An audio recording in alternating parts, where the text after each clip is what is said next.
Good evening, and welcome to tonight's lecture. I'm George Kraw. This evening, we'll be hearing from Professor David Lee, who helps design systems to help us navigate artificial intelligence. But first, I'd like to welcome back Dean Alexander Wolf, who will introduce Professor Lee.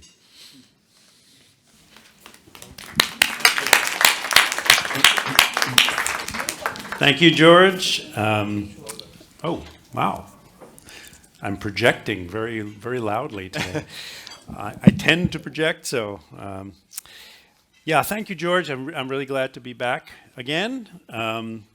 This has been a wonderful forum for enabling us to share with the community the breadth and depth of Baskin engineering. The Jack Baskin School of Engineering has been growing and growing and becoming more and more successful. It's all down to our wonderful faculty and our wonderful students.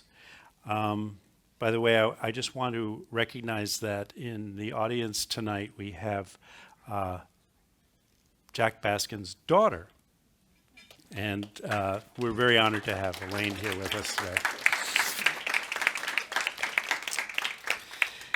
The last December, we had a talk from Jason Ashragian, who was talking about artificial intelligence and about the notion of neuromorphic computing, and about how neuromorphic computing is pushing and enabling artificial intelligence solutions.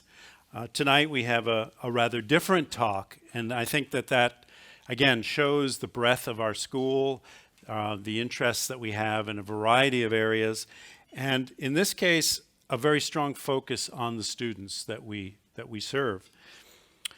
So David's talk tonight is really a great example of the impact and societal benefits of the work that happens at the School of Engineering. At Baskin Engineering, we have a motto. You have to have a motto.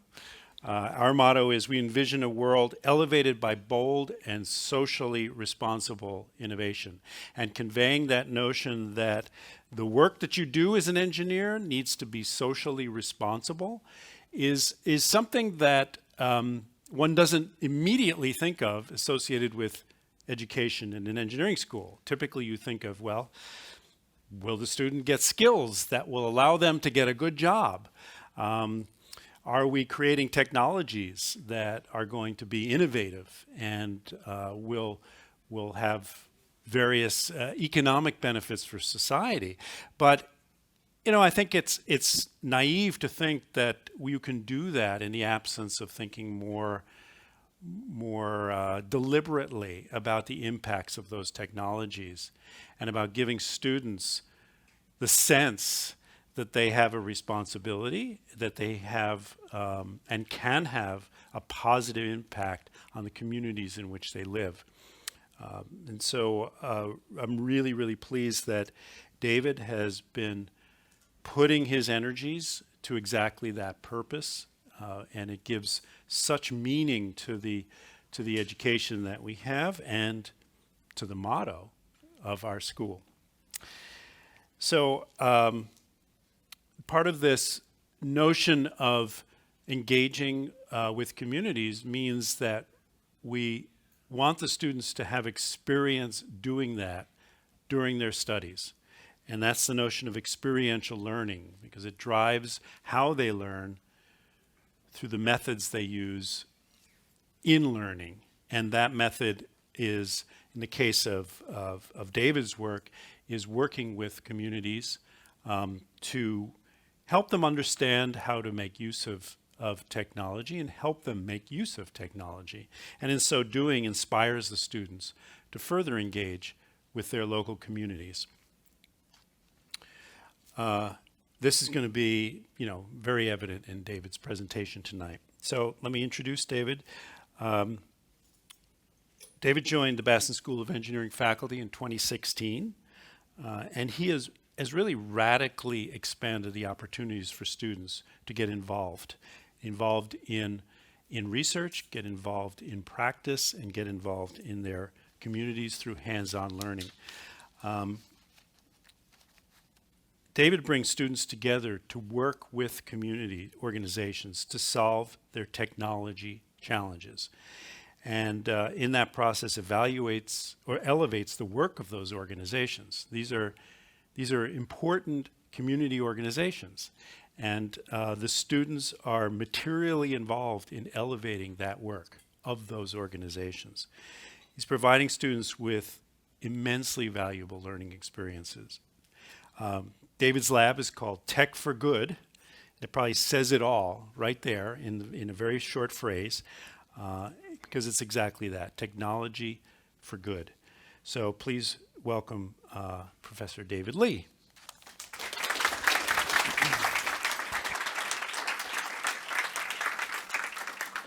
Thank you all. Thank you for that kind introduction. I'm really happy to be here. I'm really excited for this opportunity to share with you all this journey that we've been on in Tech for Good to design ecosystems for a flourishing future of education, work, and communities, and to explore the role of humans and AI in these ecosystems. John Seeley Brown describes 3 different eras that required different ways of living, working, and learning. He said that when he was growing up, his father said, "Think of your career like a steamship. Set a course for your life and power through anything that gets in your way." But he found that his career was more like a sailboat. Let's play with the wind. Let's adjust to the natural forces of change to get to where we want to be.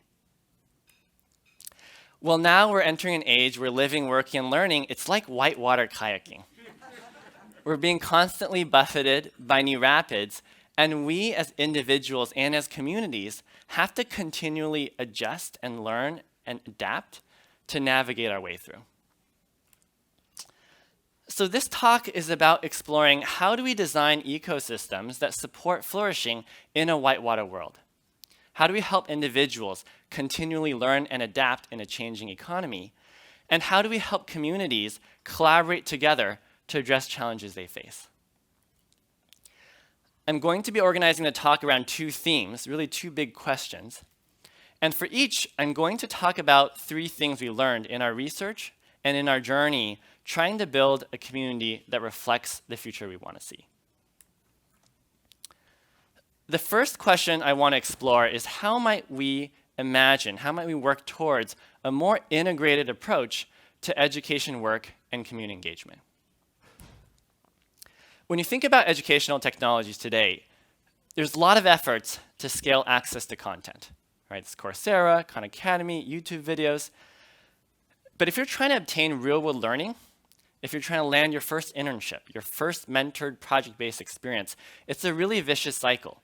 You need experience for people to hire you, but you need people to hire you to build the kinds of skills that come from engaging in authentic work. And universities struggle to provide that kind of real-world learning too. In a 2023 survey, when employers were asked what they view as the most important thing when considering candidates for entry-level jobs, 74% said either skills training credentials or real-world experiences. Only 19% said college degrees.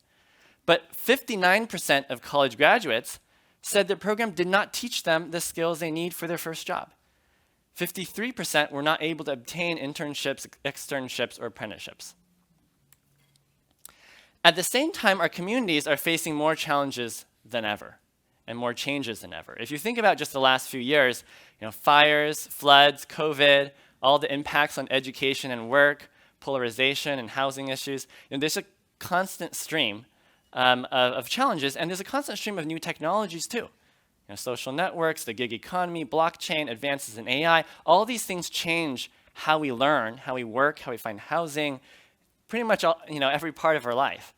And so it's really difficult for under-resourced nonprofits, social innovators, community members to meet the changing needs that are arising or to harness new technologies to support their work.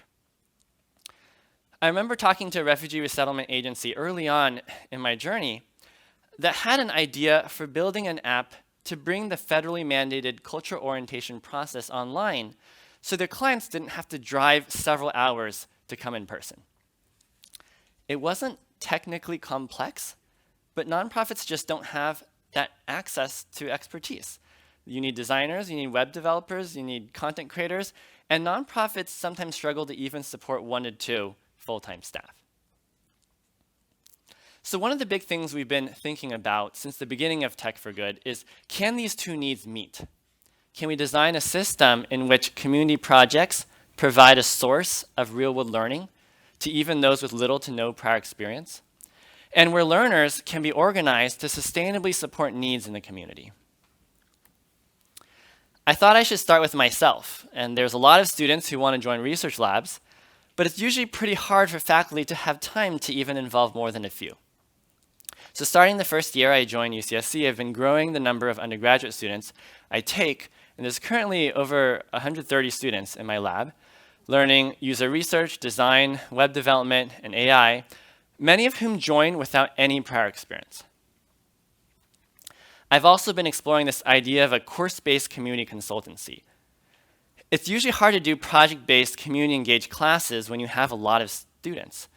But I've been trying to organize my 100+ student project-based courses around delivering large projects for nonprofit partners, with students synthesizing user research on stakeholders and then splitting into small teams to implement or prototype different ideas for using digital tools to support the organization.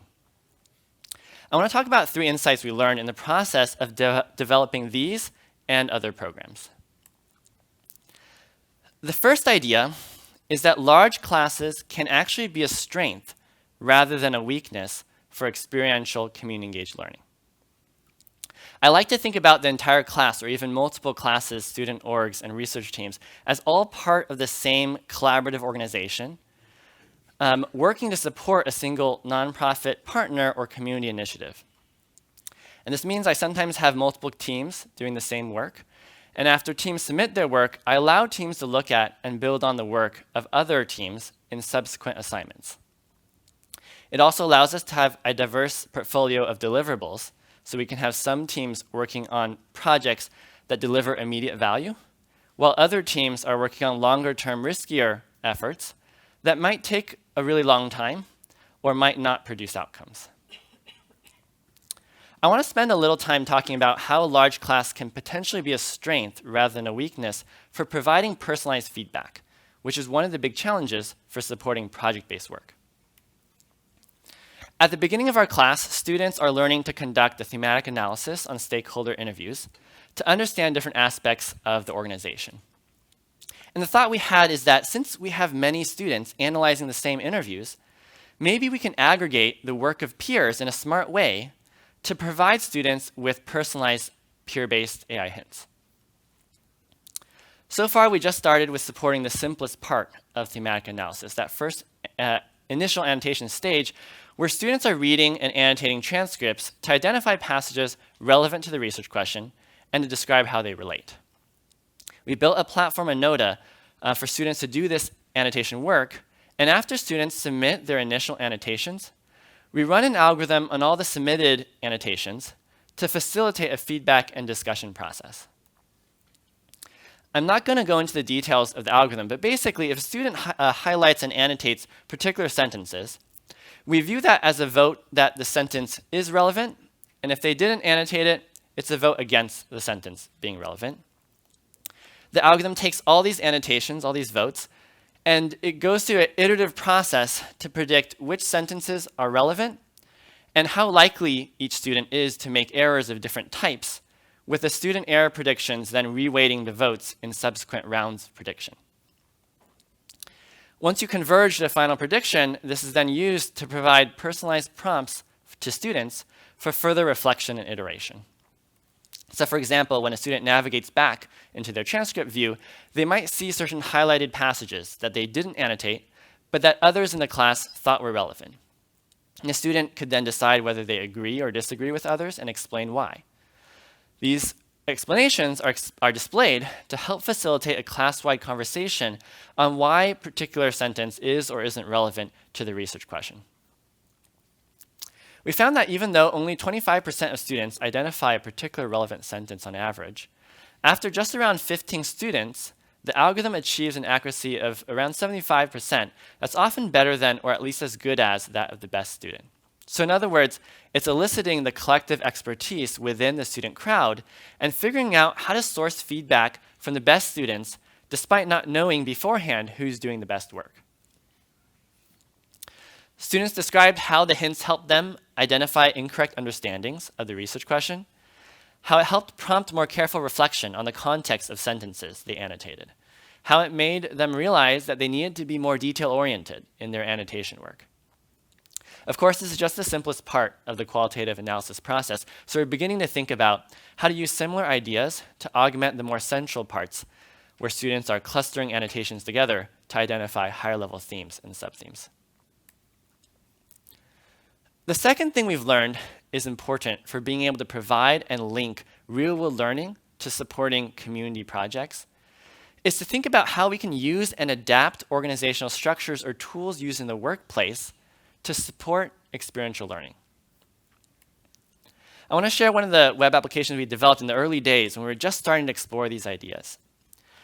At that time, we were trying to organize volunteers around developing web applications for nonprofits. We had actually scoped things down to a really simple setting, just developing the static views of the application, because we had been failing a lot. And what finally got things to work was when we integrated learning into the process and organized it after the workplace. We built an application for learning web development, but instead of the typical approach of having learning modules focused on technical topics like HTML, CSS, JavaScript, our learning modules correspond to micro roles like an elements developer or a layout developer. When you navigate into one of these roles, it's broken down to different steps that alternate between learning through tutorials and practicing what you learned in an interactive coding environment. The main difference is that these interactive coding exercises are actual steps guiding you in completing your assigned role. So for example, in the elements developer role, you're assigned to a single small component, and the steps guide you in learning to declare and style text elements, images, and shapes for that component. When you finish, you move on to the layout developer role that teaches you to position the elements in the component to create the layout. And as you get comfortable building components, you move on to higher level roles like the page manager, where you're delegating, overseeing, and integrating a bunch of components to complete a single page. So the micro roles are providing pathways that scaffold experiential learning, but additionally, projects are being broken down and organized using hierarchies of these micro roles. So the micro roles are the building blocks that link learning to supporting real-world projects for nonprofits. And this worked. People who had little to no past experience in HTML and CSS were able to complete these static views of applications, and they really enjoyed the experience. Len said, the ability to learn the concepts in such a way that they're applied quickly and then practiced on pages for real-world use is rewarding and makes the material stick better. That was just a pilot we ran for a simple setting, but we used an expanded version of that as a learning resource in our current web development teams. And our research lab structure also draws from that. We have different skill building teams where new members ramp up. We have research teams that move through different stages of research, and various leadership roles like team leads, lead mentors, and executive team that help to advance projects, build up team members, and create lab-wide culture and process. We also use some of these ideas in my classes. So for example, when students are learning to analyze interviews of nonprofit stakeholders, you can see that in the first week, everyone jumps in with analyzing interviews that I already conducted. They're just learning. But in later weeks, we begin to have multiple roles, different assignments for the same week. Most people continue to practice thematic analysis, but those who did well can take on leadership roles. And we sometimes have roles where people are conducting interviews that others are analyzing. I think it'd be interesting to consider how we might restructure a series of courses or entire degree programs in ways that link learning with real-world community-engaged experiences. For example, you might have a sequence of classes where students can deeply understand the human and organizational context of nonprofits, and then design, prototype, and build applications to meet those needs. And you could have past cohorts come back in a leadership class where they take on managerial roles across the entire process.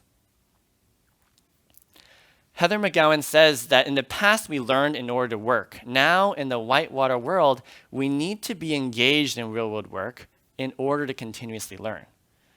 I think that's going to require redesigning education around real-world work and redesigning work in ways that intentionally consider how to integrate learning. So far we've mostly been talking at the level of designing programs or applications.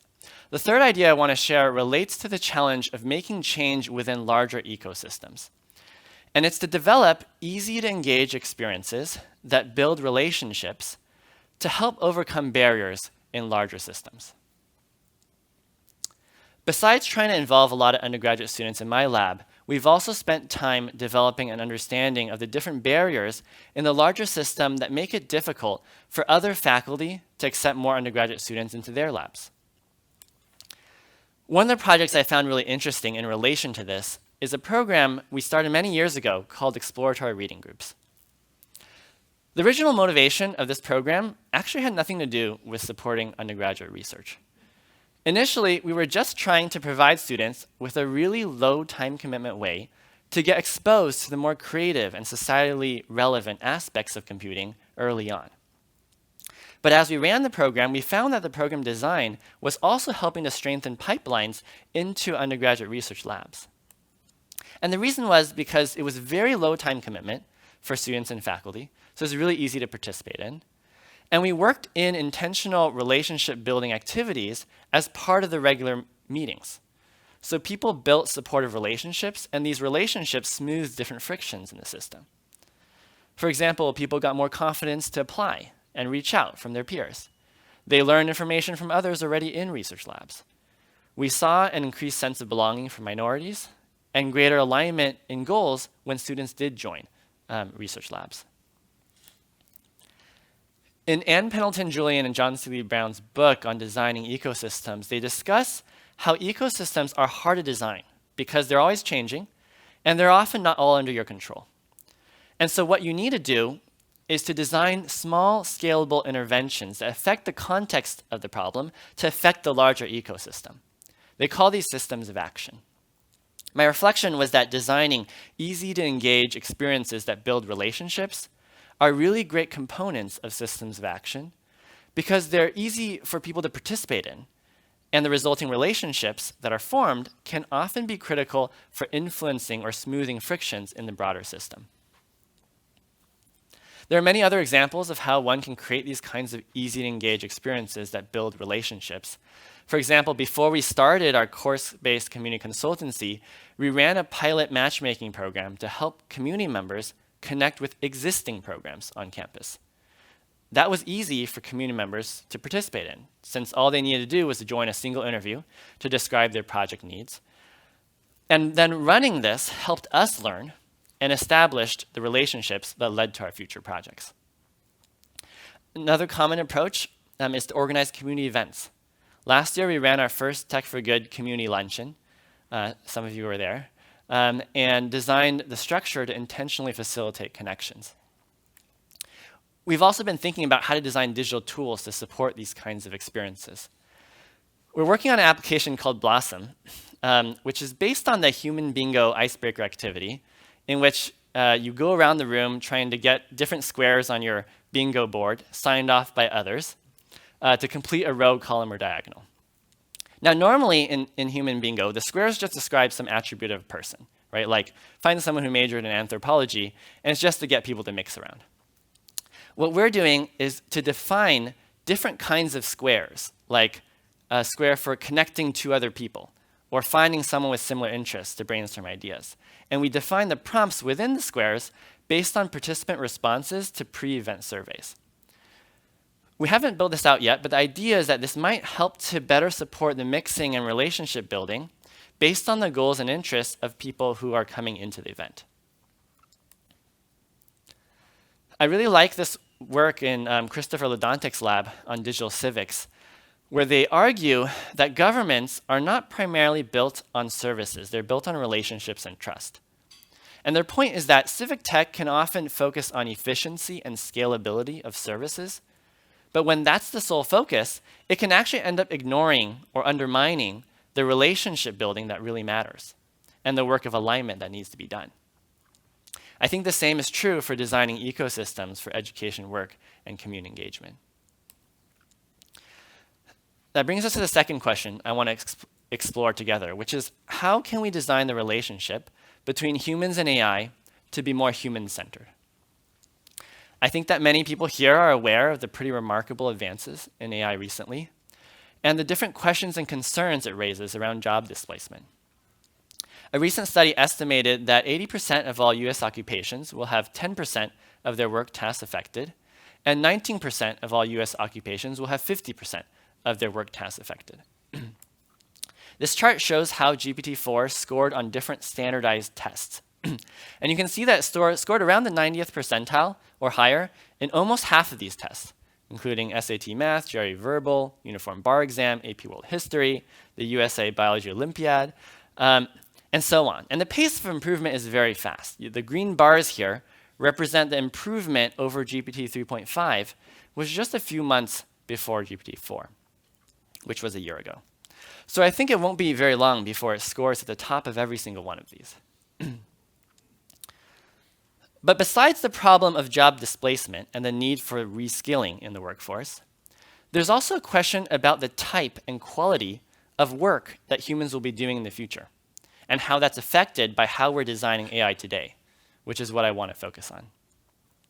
Suppose there's a task that's too complex for AI to do on its own. If you were to imagine how AI might be used to support that task, you might think that it would be to support some part of the work to augment the capabilities of the humans who are carrying out that overall complex task. But actually, a very common thing in designing AI systems in this scenario is to create human-in-the-loop systems, where AI is the one orchestrating the overall work, and the AI system is carving out tiny microtasks for humans to do.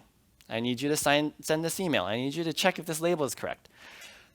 And there's a common progression in which expert work is atomized into small microtasks, which are then automated as AI collects data from that microtask work. So you have this dynamic that's a little dystopian, where humans are relegated to menial tasks that are algorithmically mediated. And this is something that already happens. There's a book called Ghost Work that does an amazing job of talking about how behind many of the digital or AI-powered services we use, there's actually a huge human labor force that we don't see, and which has all sorts of different labor problems. For example, in many of these online labor markets, like Amazon Mechanical Turk, an algorithm could arbitrarily choose to reject, basically not pay, workers for completed microtasks that it deems to be low quality. And there's nothing that the workers can do about it. In one of our projects, we spent some time interviewing workers on Amazon Mechanical Turk to better understand the career goals workers had and challenges they face working towards these goals. And one of the things we learned is that there's a really strong tension between learning and earning in these environments, because tasks are disaggregated from the broader project context, so you don't have the same kinds of situated learning. Tasks aren't collaborative, so you're not developing the same types of work-based instrumental relationships that are critical for networking and career growth. And workers have to be constantly monitoring the platform for high-quality tasks, which makes it hard to pursue other goals even outside of work. This kind of micro-task approach to human-AI collaboration also exists outside of work contexts. For example, in participatory democracy initiatives, where governments are trying to engage community members in making new laws or allocating a budget. I worked on these types of projects early on, and the basic idea is that if you're trying to engage everyone, 1,000 people, 1,000,000 people, in proposing or voting on ideas, it's just not possible for anyone to even look at, much less rank all the ideas. And so instead of asking someone to do that, you might instead have algorithms that elicit pairwise comparisons from people or other types of small contributions, and the algorithms orchestrate these towards achieving different collective outcomes. There's a lot of cool things that these kinds of algorithms can do. But I gradually started to feel that many issues communities face are really complex, and there need to be dynamics that go beyond just aggregating microtask work to thinking about how to facilitate richer conversations, richer collaborations. So this is something we've been thinking about a lot in Tech for Good. How can we develop AI that augments human strengths, that promotes richer collaborative dynamics, worker upskilling, and so on? Like in the previous theme, I want to share 3 ideas from our journey so far. The first idea is that you can sometimes find context within large collaborative dynamics in which you can apply microtask algorithms, but in ways that augment richer forms of human engagement rather than disaggregating human contributions into tiny pieces. We actually already gave an example of this earlier when I talked about providing personalized, peer-based AI hints to students learning to conduct a thematic analysis on interview data. As you might recall, students in our class and students using our platform are engaged in the full process of thematic analysis. They're not doing microtask work.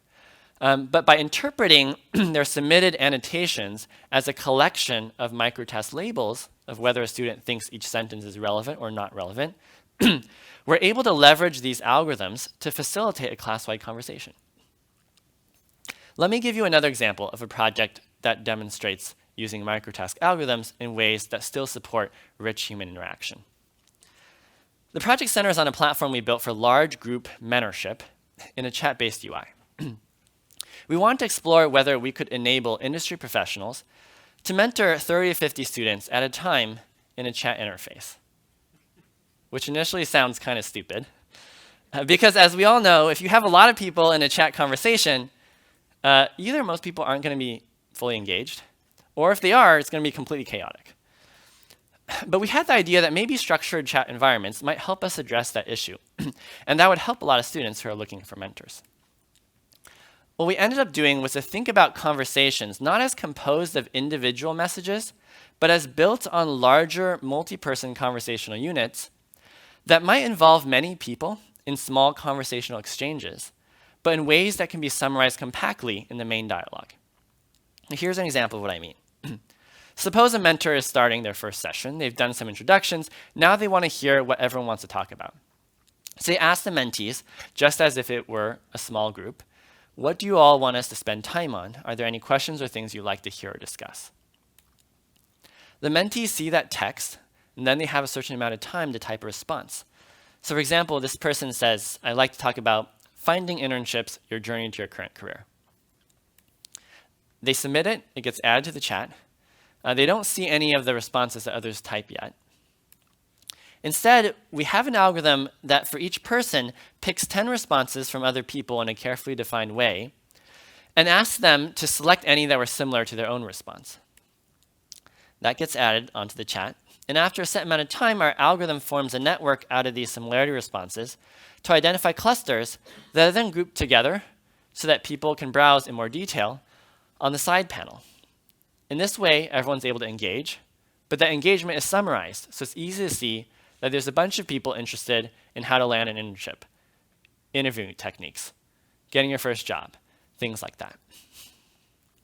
The mentor can then build on these summarized responses in continuing the mentorship session. So this particular multi-person conversational unit would obviously be much easier to implement today using GPT-4, because you could just use it to directly cluster all the responses. But we explored many different other kinds of multi-person conversational units, including ones where the responses lead to mini conversations. But it illustrates how you might use microtask interactions and algorithms to facilitate new kinds of large group conversations where everyone can be engaged, where people can find connections across the group, while still maintaining a coherent conversation. And I think there's interesting directions to take this idea. I'll mention one more platform that shows a different way to repurpose microtask algorithms. This platform centers on facilitating participatory engagement in communities. And it has these different short team building activities that you can play in teams or in groups of friends.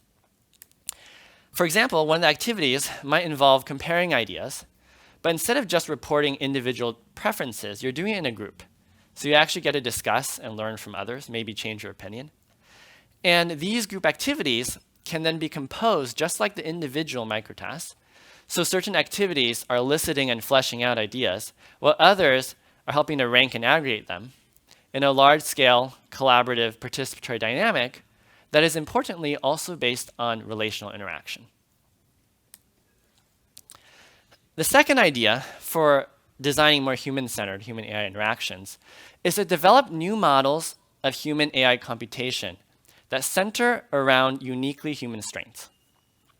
What do I mean by human-AI computation? Well, computation is just how you use step-by-step processes to compute or achieve some kind of desired outcome or output. But the ways we think about how to organize humans and machines together to achieve collective outcomes, human AI computation, don't fit what makes humans unique. Here's an analogy. I actually got this from ChatGPT because I couldn't figure out how to communicate it well. Imagine an orchestra where each musician is directed by a computer that assigns tiny specific tasks to each person, like what note to play at any given time. That's what's happening when we think about human AI work in the same way we think about writing computer programs. We need a completely different way of thinking about the whole system, the whole process, because the real strength of an orchestra is that musicians are not only playing their parts, but they're listening to each other, they're adapting, they're creating a harmonious and dynamic performance together.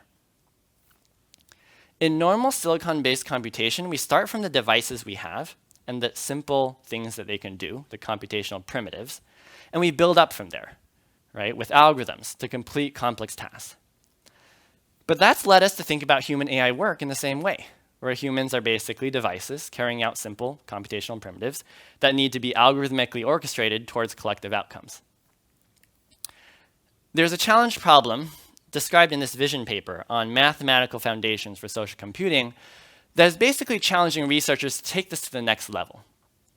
They imagine a future in which people could write a computer program for some huge goal requiring both humans and AI, and have that program automatically produce plans to orchestrate efforts to achieve that goal, the crowdsourcing compiler.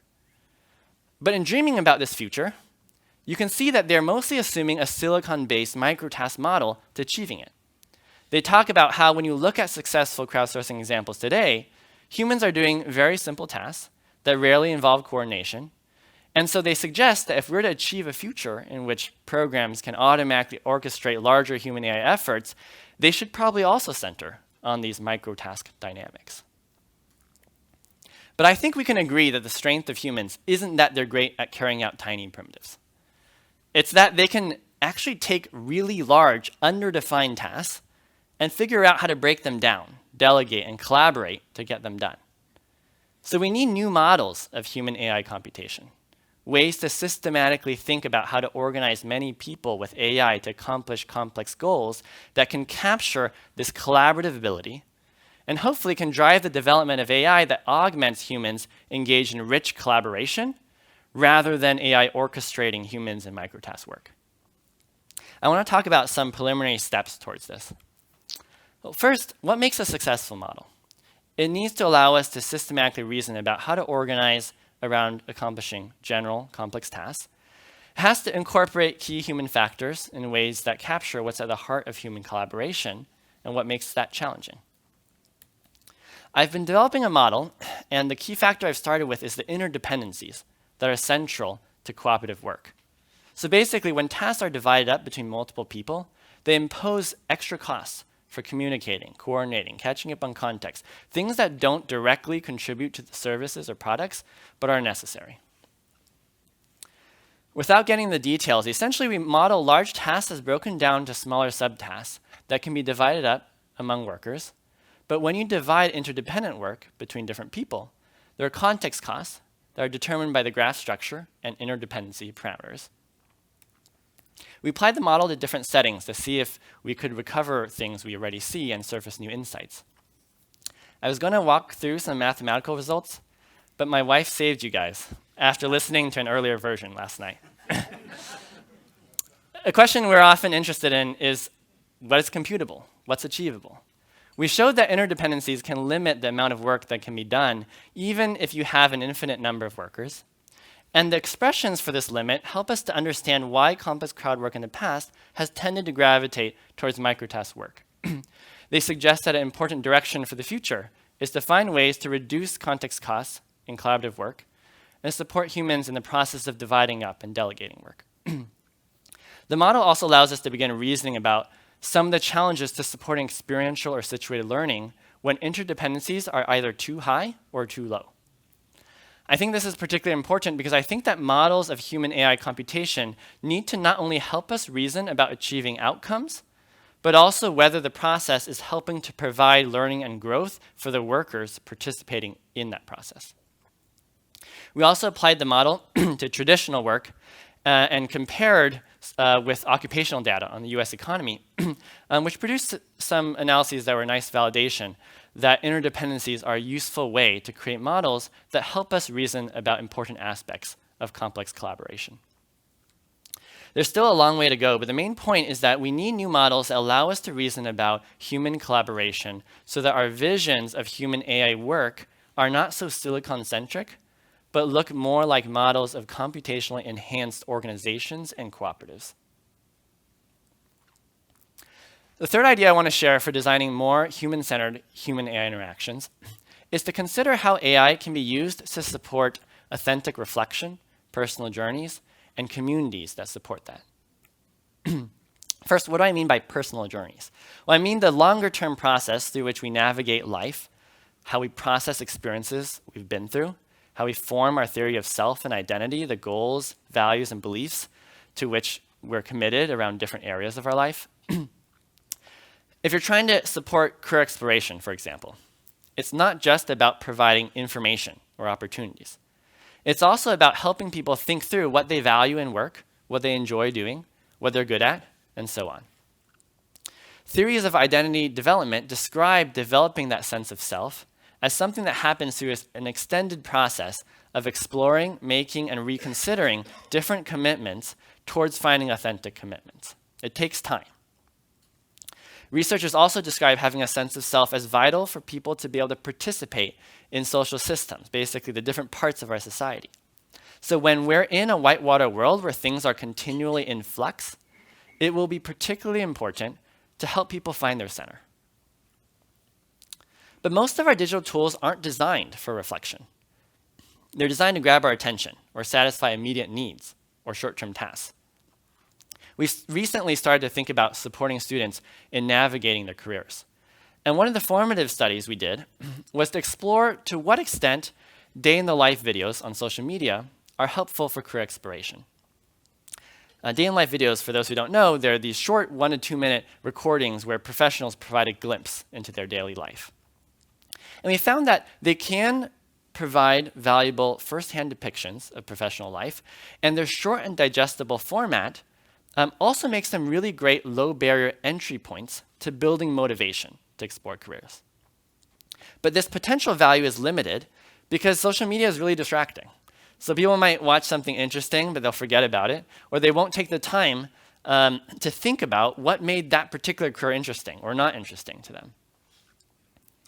One of the experiences we prototype in the paper is to have an AI agent that helps support reflection across the different encounters that someone might have. So after a user watches and reacts to a day-in-life video, they might receive a direct message later on that asks them to reflect on, well, what aspects of that career align with the goals or values or lifestyles that they want.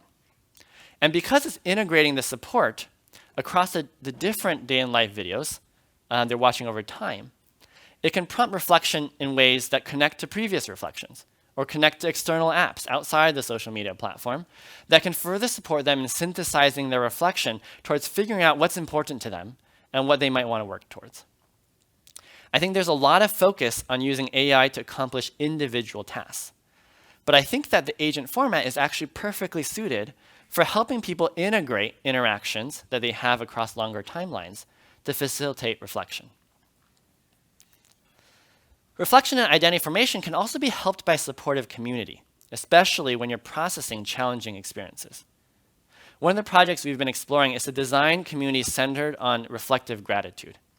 We designed a simple platform where people respond to gratitude prompts that start from simple things like what you're grateful for about your college experience, and they move to more vulnerable things that relate to identity development, things like finding gratitude in difficult times or learning to value yourself, and so on.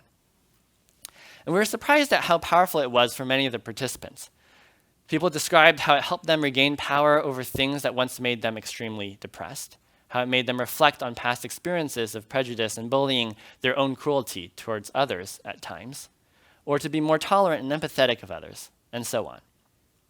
And a major part of the dynamic was these different feedback loops in the community of how people were inspired to be more grateful when they saw others express gratitude, or inspired to be more authentic when seeing others sharing more vulnerably. So we're now thinking about how to use AI to augment that dynamic. So for example, when people write a grateful reflection, we use AI to extract out the unsung heroes underlying different notes of gratitude. So for example, if you wrote a note describing how grateful you are for the nature in Santa Cruz, the system might identify environmental conservationists and park rangers as a group of people who might appreciate reading that note. And I think there's more opportunities like this to think about how we can use AI to support reflective communities that support personal journeys. I want to wrap up by sharing this quote from John Dewey. He says, "School must represent present life, life as real and vital to the child as that which he carries on in the home, in the neighborhood. Because education proceeds by the participation of individuals in social life, shaping the individual's power, saturating his consciousness, forming his habits, training his ideas, arousing his feelings and emotions to have the full and ready use of all his capacities for society." John Dewey views education and engagement in society as inseparable. It's through engaging that people learn and grow and form their identity, and it's through people learning and growing into their full contribution that society changes. In our system today, you go to school, then you go to work, then you retire, and you engage in your community.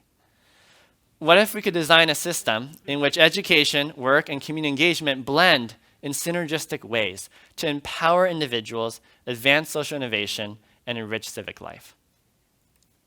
I think that if we can create supportive communities that help people find their center, if we can provide opportunities for continuous upskilling, if we can foster collaboration on community needs, then hopefully we can make navigating a whitewater world more of an adventure than something to be afraid of. Getting there requires designing ecosystems that innovate in the ways we support individual journeys, group experiences, organizational processes, community interactions, and our larger institutions. Technologies and AI can play an important augmenting role in these ecosystems, but we have to be attentive to how we're designing them to enhance what makes us humans. It needs to strengthen rather than take away from learning and collaboration, relationships and alignment, authenticity and identity formation, and more. We're still on this journey ourselves. If anyone would like to partner with us in it, help mentor some amazing students in the program, don't hesitate to reach out. Thank you.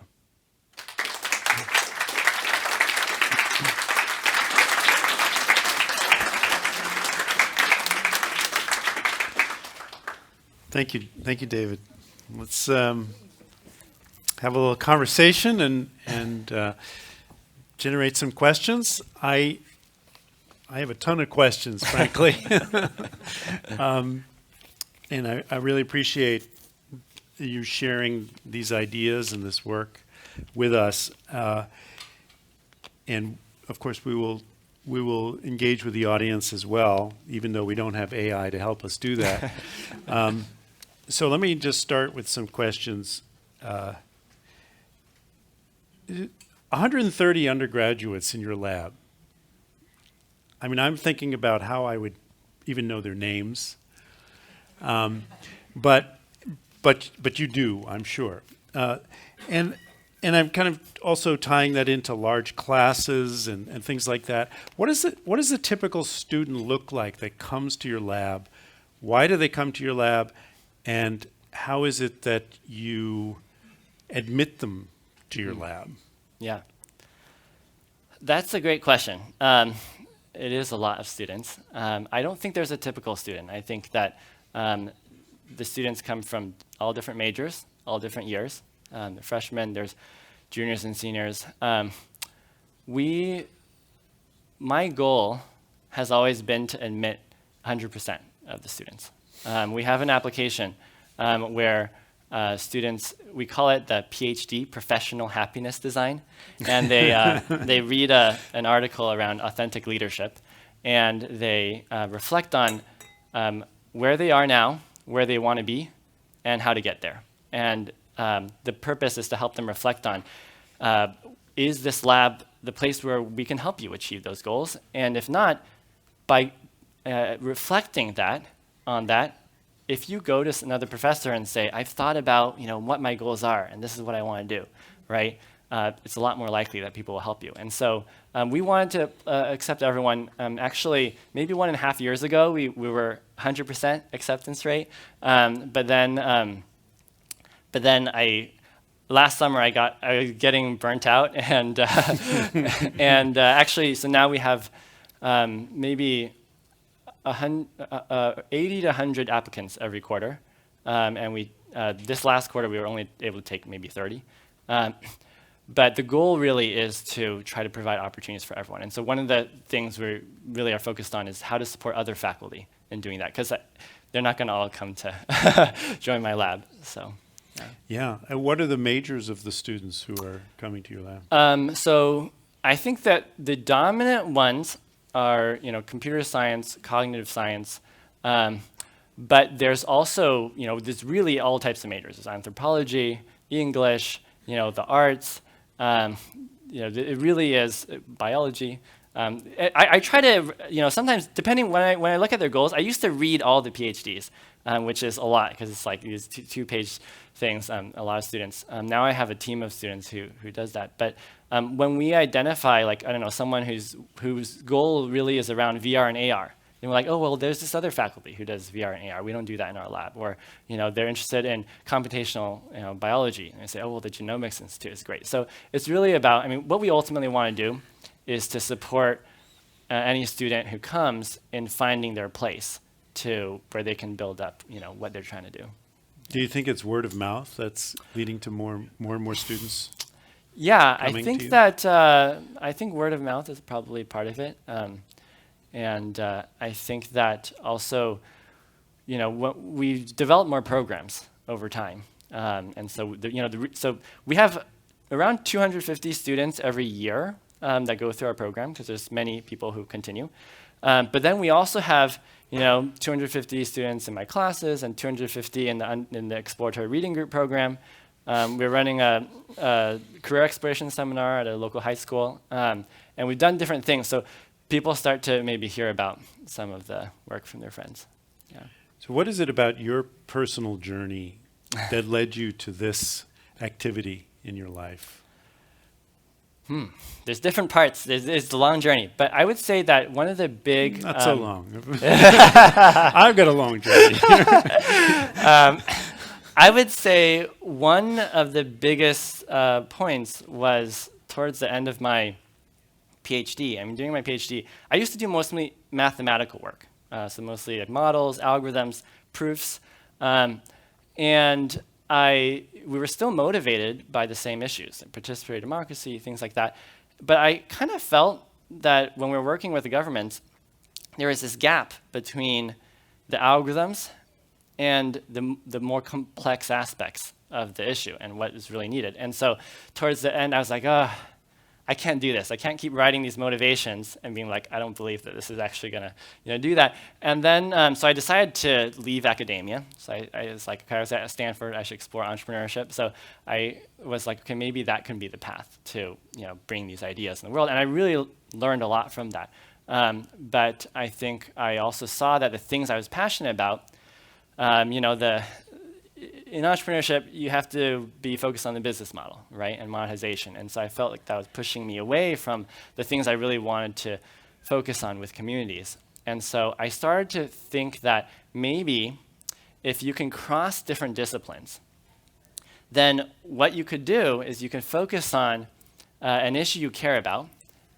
And when you focus on that, you're going to generate ideas. It's just that those ideas will be valued in different research communities. So I was in a mathematical community. My papers had to have proofs, and they had to have hard proofs, right? So if it didn't have that, it wasn't worth publishing. So, but then there's the HCI community. I look at those people. Wow, they're thinking about talking to users, right?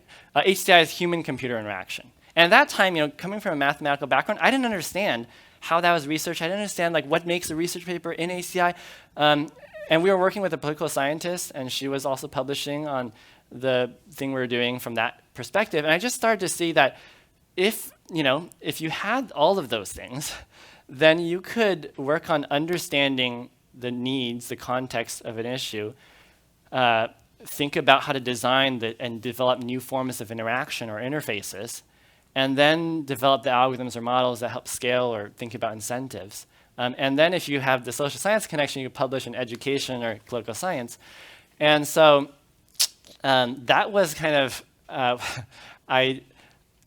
the startup stuff wasn't working. And so I was like, okay, my advisor was like, why don't you apply to faculty jobs to organize your thoughts on what you want to do in the future? And so I was like organizing my thoughts, and I remember coming to UC Santa Cruz and just kind of pacing in the Dream Inn, thinking about like, oh, should I do this crazy thing? Because everyone was like, don't move research communities until you get tenure, and don't work with so many undergraduate students, right? Like that, they're going to waste your time. So, so I was kind of like pacing around, and it's like, okay, I'm going to do it, and if I don't get tenure, I'll at least have.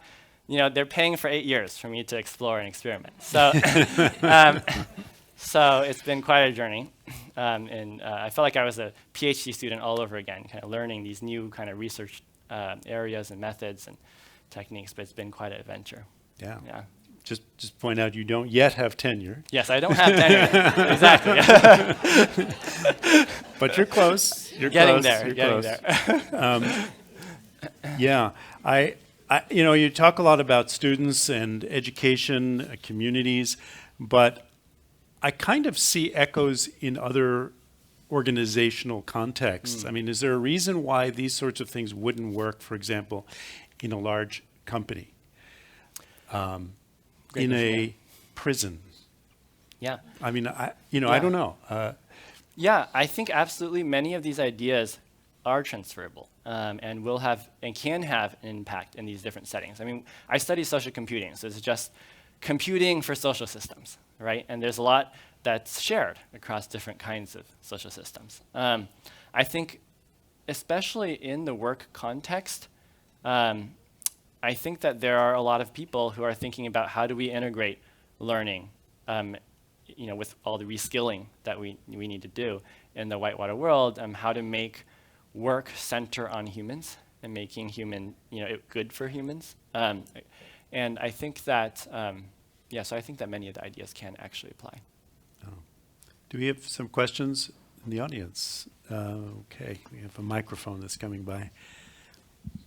Yeah, when you were talking about microtasks and microtasks being driven by AI, I couldn't help thinking historically of factories, 19th century, the development of factory labor, and essentially that was people generating microtasks for other people to behave, and it was people telling other people what to do, and we're just sort of replacing that by pulling out middle management and sticking AI in and maybe upscaling the nature of the workers. But have you thought about that, how similar that is? Absolutely. There's definitely connections to that, and there's definitely researchers who kind of dig into that literature and make those connections. It's definitely industrial revolution, Taylorism kind of ideas, as well as ideas around piecework. When like people are making clothing, right? There's a lot that was made more efficient and more productive through tools, but then there's still parts that need humans to do, and so there's absolutely a lot of connections there. Which was had similar reactions against that historically. Is there any way that this time? The other question is, will this time be different? How do we? It's above my pay grade. No, it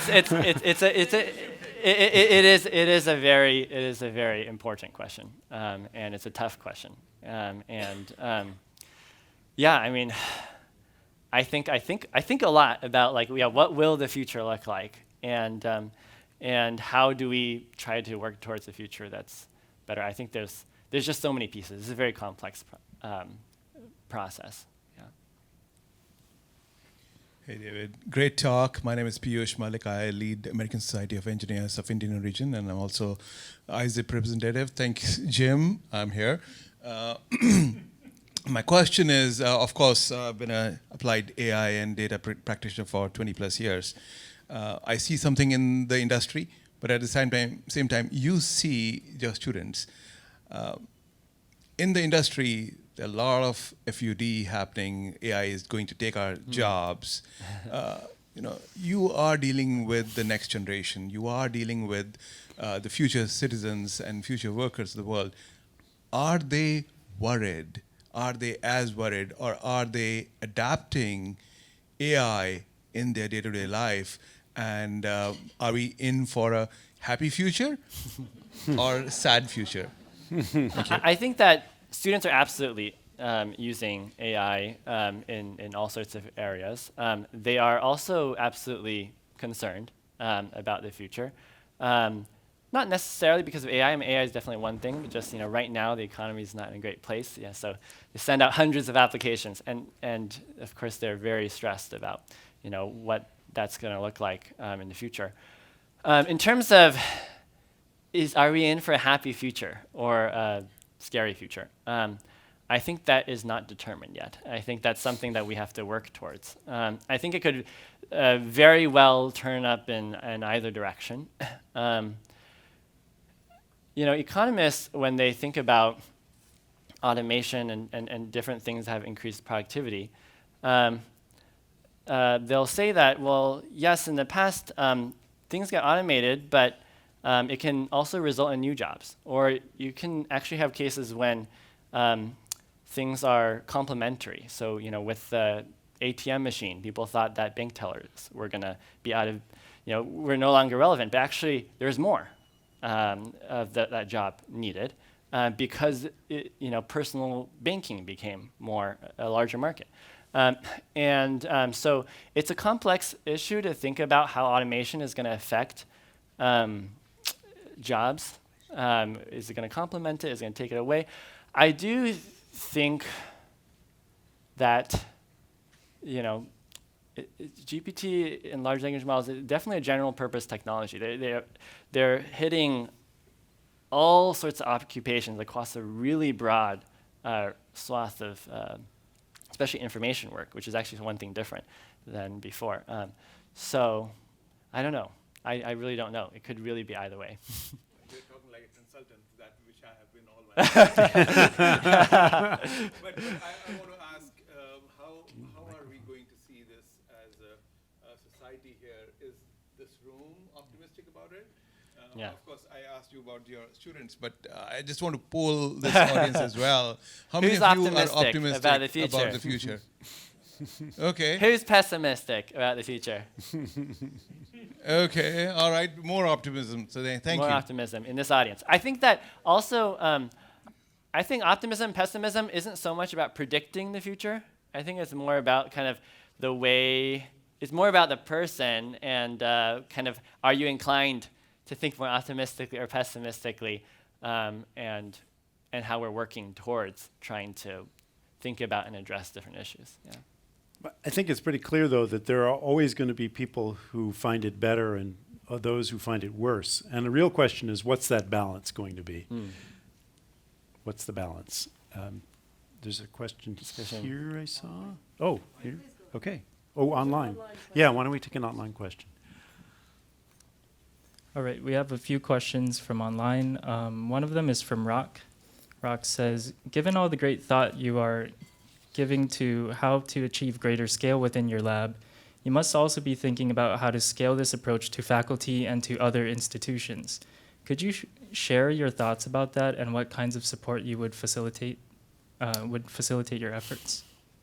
Yeah, great question. I have absolutely thought about thinking about how to scale across other faculty, especially because I think I've reached my limit. And I think that there are a lot of things that we've learned that are really around best practices,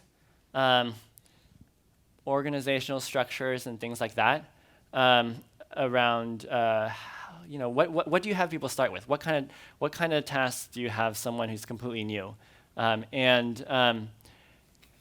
There's a lot of complexity. There's a lot of when you get to the details, there's a lot of complexity in it. It's actually very unstable. I feel I always have to be careful that it can sustain. And so I think one of the big things I need to think about is how to make it something that someone who isn't doing research on it can do, right? That they can just follow this, that there will be some transferable practices. I am, right now I do a lot of things that don't scale, just because we're trying different things, and so I just put in a lot of my own time, and that's how it works. But I think ultimately, once we find the right practices, we need to define those structures and processes, and maybe define tools that can support it. Actually, like even scheduling. If you think about scheduling, we have so many teams in the lab, and before we had reading groups, it was just a mess. And we designed our own scheduling app just because we do so much scheduling. And I think there's all these different pieces around the coordination work that needs to be done that actually are quite burdensome. I used to my entire break was 80 hours a week of coordinating things to get ready for the next quarter. So it's just a lot of just doing things that don't scale at the beginning.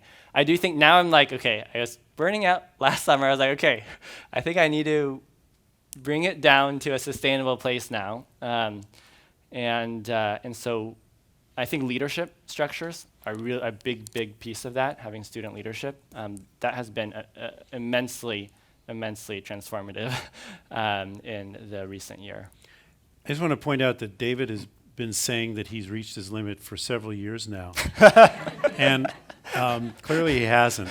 But I think more importantly, it's also that pressure, that kind of pressure that has led to some of the creativity in the work that you're doing, right? You're forced to find these kinds of support structures and tools and invent them because you're under that pressure. Mm-hmm. So it's true. It's yeah. So I'm not going to let you off. Okay, thank you.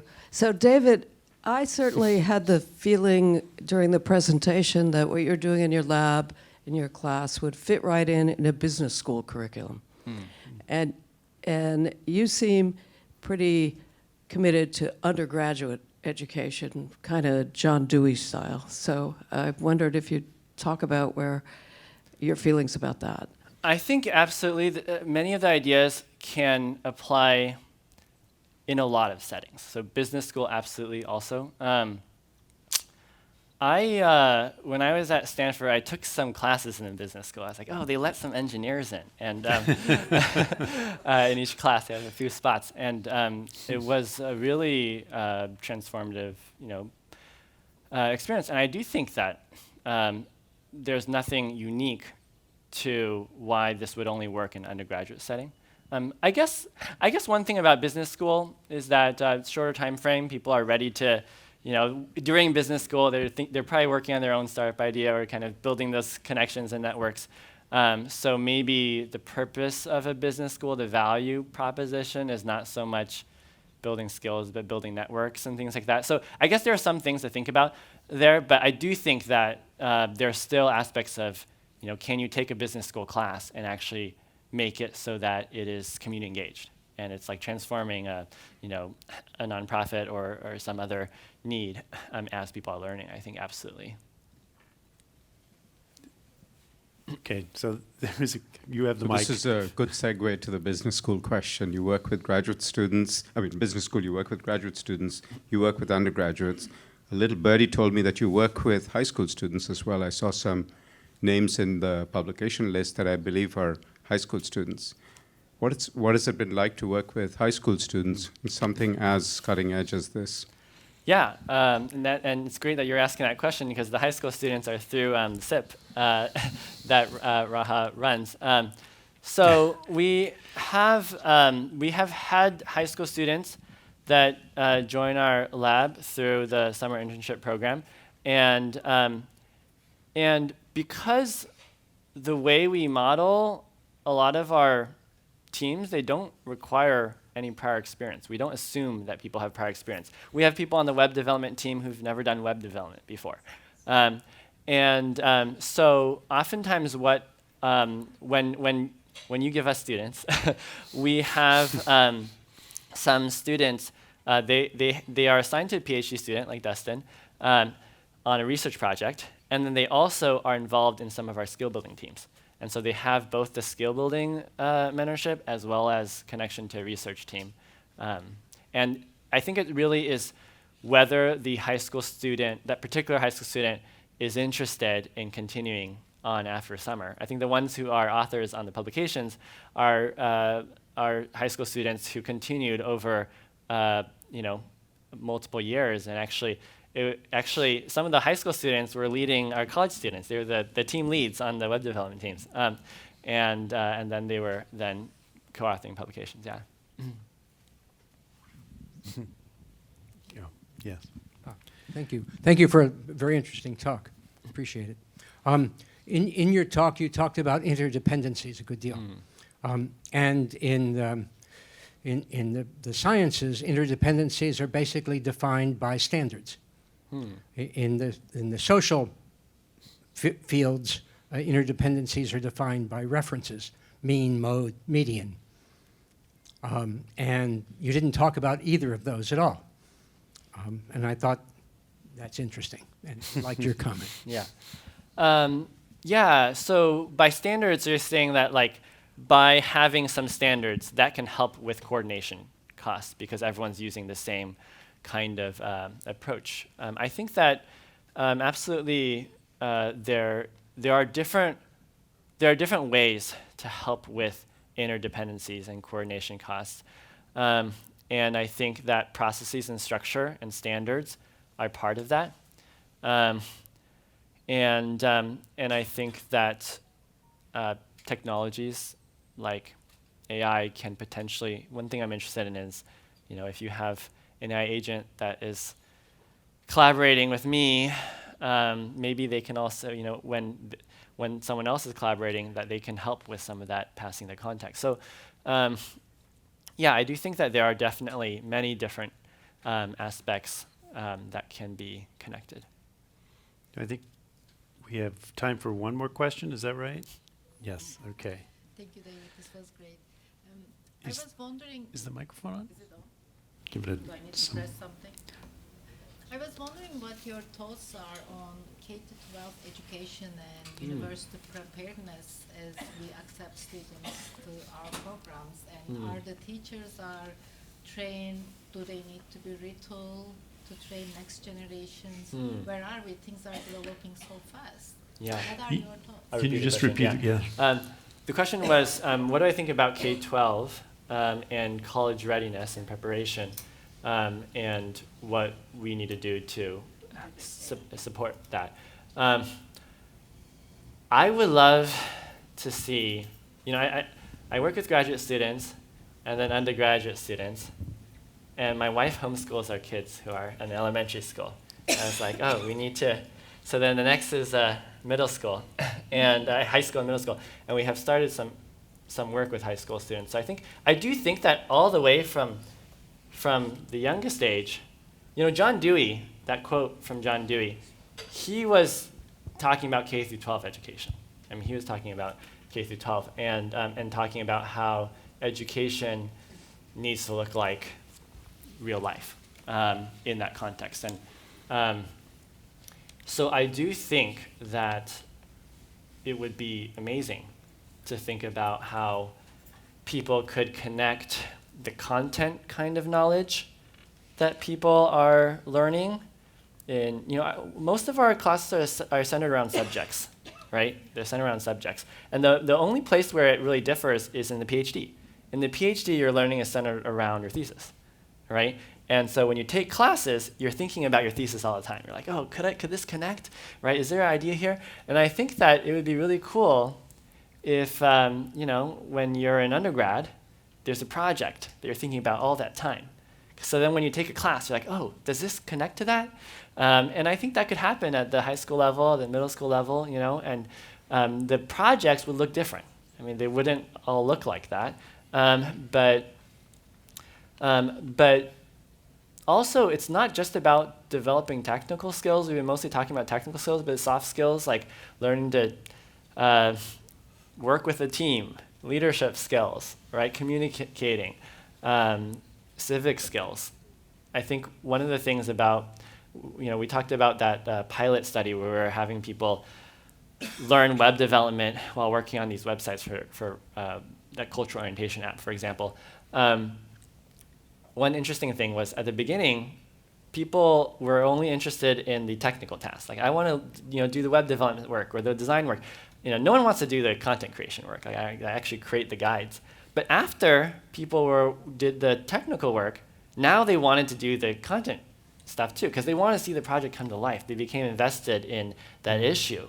And I think that if we have students early on begin to be engaged in different issues in our community, then they start becoming invested. They start wanting to learn about it, and they become more knowledgeable about these issues. And we don't have, then people who are adults who, I'll say myself, who know very little about different important parts of our community.